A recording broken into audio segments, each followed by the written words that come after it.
అంటే నాలుగు కాళ్ళున్న ప్రాణులకి అన్నం దొరికి, రెండు కాళ్ళున్న ప్రాణులకి అన్నం దొరికి, అన్ని ప్రాణులు కడుపు నిండా అన్నం తిని సంతోషంగా జీవించాలి అంటే దానికి మొట్టమొదట కావలసింది ఏది అంటే వర్షం పడాలి. సకాలంలో వర్షం పడాలి. ఆ వర్షం మితిమీరిన వర్షం, అకాలంగా పడేటటువంటి వర్షం కాకూడదు. అలా కాకుండా ఉండాలి అంటే దేవతలకి హవిస్సు వెళ్ళాలి. ఆ దేవతలకు వెళ్ళినటువంటి హవిస్సుని స్వీకరించి దేవతలు సంతోషించి వర్షాన్ని కురిపిస్తారు. భాగవతం దశమ స్కంధంలో కృష్ణ భగవానుడితో మాట్లాడుతూ నందగోపాదులు అంటారు, మఖము చెయ్య వజ్రి మది సంతసించును, వజ్రి సంతసింప వానకురియు, వానకురిసి గసవు వసుమతిపై పెరుగు, గసవు మీసి ధేను గణము బ్రతుకు అంటారు. అసలు మనం యజ్ఞం చేస్తే వర్షం పడితే, వర్షం వల్ల పంట పండితే, దానివల్ల అన్నం తింటే అందరూ సమృద్ధిగా ఉంటారు.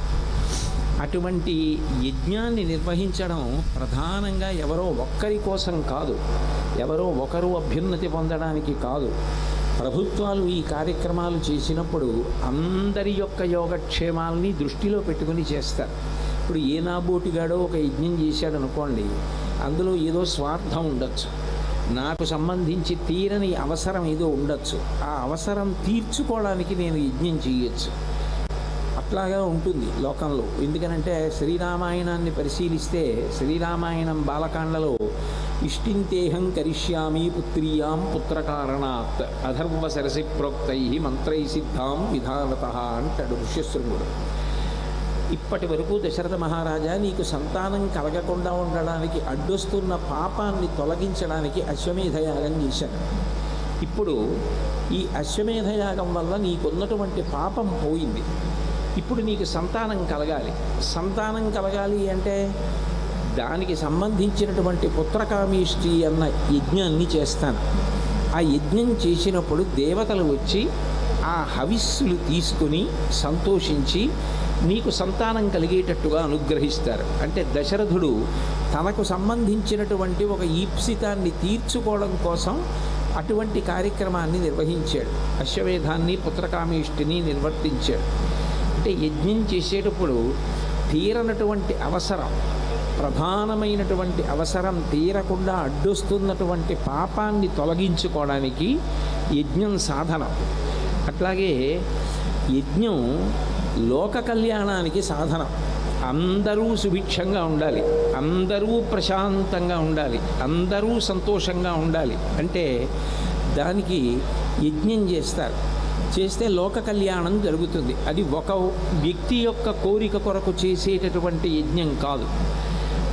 ఒక్కొక్కసారి యజ్ఞం చేసినప్పుడు ఊర్ధ్వలోకవాసం కోసం చేస్తారు.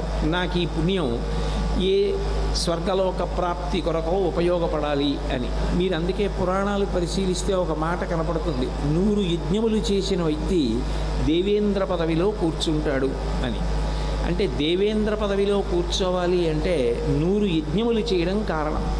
అంటే యజ్ఞం అనేటటువంటిది సాక్షాత్తుగా ఇంద్ర పదవిని పొందడానికి కూడా అవకాశం ఇస్తుంది. అంత గొప్పది యజ్ఞం. ఈ యజ్ఞము అనేటటువంటి ప్రక్రియ మనకి ప్రత్యేకించి సనాతన ధర్మంలోనే బలీయంగా కనపడుతుంది. ఇందులో అత్యంత ప్రధానమైనవి ఏవి అంటే పదార్థము, మంత్రము, గోవు, 3 కూడా ప్రధానమే. గోవు లేకపోతే ఆవు నెయ్యి ఎక్కడి నుంచి వస్తుంది? గోవు లేకపోతే ఆవు పేడ ఎక్కడి నుంచి వస్తుంది? స్థలశుద్ధి కొరకు మీరు పేడతో ఎలా అలికి స్థలశుద్ధి చేస్తారు?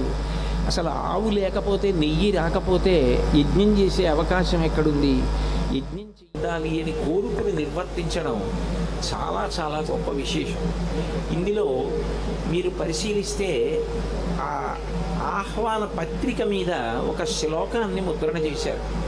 ఇష్టావిశిష్టమతయోపియాదయార్ధర దృష్ట్యా త్రివిష్టపదం సులభం లభంతే పుష్టి కృషిష్ట మమ వీక్షణ అని ఆ శ్లోకంలో అమ్మవారి గురించి చెప్తూ కనకధారా స్తవంలో ఒక మాట అంటారు.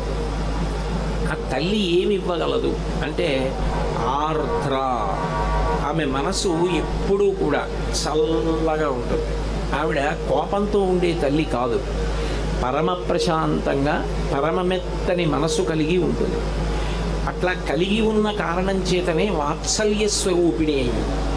ఈశానాం జగతోస్య వెంకటపతేర్విష్ణో పరాం ప్రేయసీం తద్వక్షస్థల నిత్యవాసరసికాం తక్షాంతి సంవర్ధినీం పద్మాలంకృత పాణిపల్లవయుగాం పద్మాసనస్తాం శ్రియం వాత్సల్యాదిగుణోజ్వలాం భగవతీం వందే జగన్మాతరం అంటారు. ఆ తల్లి వాత్సల్య స్వరూపిణి. గోవత్సము అంటారు. గోవత్సము అన్న మాట అనడానికి కారణం, ఆవు తనంత తాను మాంసాహారి కాదు. అయినా దూడ పుట్టినప్పుడు మావితో పుడితే ఆ దూడ యొక్క మావిని అంతటినీ కూడా తన నాలుకతో శుభ్రం చేసేస్తుంది. అంటే అంత ప్రేమ కలిగినటువంటి తల్లి ఆ ఆవు. ఆ వాత్సల్య స్వరూపిణి అయినటువంటి అమ్మవారు కూడా అట్లాగే మనకి ఉన్నటువంటి ప్రతిబంధకాలు, మన యొక్క అవసరాలు తీరకుండా అడ్డొస్తున్నటువంటి పాపం ఏదుందో దాన్ని మనం పరమ భక్తితో అమ్మవారి మ్రోల నిలబడి నమస్కరిస్తే ఆవిడ దాన్ని తీసేస్తుంది. ప్రణిపాత ప్రసన్నాహి మైథిలీ జనకాత్మజ అలమేషా పరిత్రాతుం రాక్షసో మహతో భయాత్ అంటారు రామాయణంలో. రామచంద్రమూర్తిగా పరబ్రహ్మం నిలబడితే ఆయన దగ్గరికి వెళ్ళినప్పుడు ప్రత్యేకంగా ఒక విషయాన్ని చెప్తారు. సకృదేవ ప్రపన్నాయ తవాస్మీతి చ యాచతే అభయం సర్వభూతేభ్యో తదామ్యేతద్వ్రతం మమ. రాముడి దగ్గరికి వెడితే శరణాగతి చెయ్యాలి. రామా నేను నీవాడను అని చెప్పాలి. కానీ సీతమ్మ దగ్గరికి వెడితే స్త్రీ స్వరూపంగా అమ్మవారు ఉంటే పరమవాత్సల్య స్వరూపిణి. ప్రణిపాత ప్రసన్నాహి మైథిలీ జనకాత్మజ. కేవలం ఆ నేల మీద అమ్మవారి ఎదురుగుండా ఒక్కసారి స్వర్ణ దండం ఎలా పడిపోతుందో,